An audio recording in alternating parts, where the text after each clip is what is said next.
నమస్కారం అండి. నా పేరు మహేష్. మాది ఏరూరు గ్రామం, చిప్పగిరి మండలము. నేను 6 ఎకరాల మిరప తోట పెట్టాను. దాంట్లో ఒక 3 ఎకరాలు కడ్డీ బ్యాడికి పెట్టాను, 3 ఎకరాలు డబ్బీ పెట్టాను.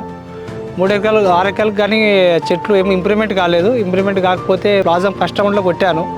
చాలా గ్రోత్ వచ్చింది. నీళ్ళు కట్టిన తర్వాత చెట్టు పెరగడం కానీ, ఆకు వెడల్పు కావడం కానీ ఇంప్రూవ్మెంట్ అనేది చాలా పెరిగింది. నేను మళ్ళీ సెకండ్ రౌండ్ అదే కొట్టాను. సెకండ్ రౌండ్ కొట్టిన వల్ల ఏమైందంటే మంచి ఫ్లవరింగ్ వచ్చింది.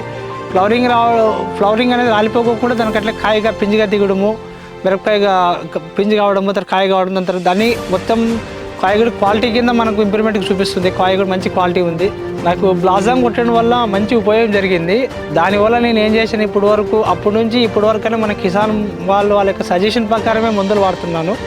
వాళ్ళకన్నీ మంచి మందులు సజెషన్ చేస్తున్నారు. ఏ పురుగుకి కానీ, నల్లికి కానీ, బూడిదకి కానీ వాళ్ళ యొక్క సలహాల ప్రకారమే నేను కొడుతూ వచ్చింది. ఇప్పటివరకు నాకు ఎటువంటి ప్రాబ్లం లేదు. మంచి చెట్లు గ్రోతింగ్ వచ్చినాయి, ఫ్లవరింగ్ వచ్చింది.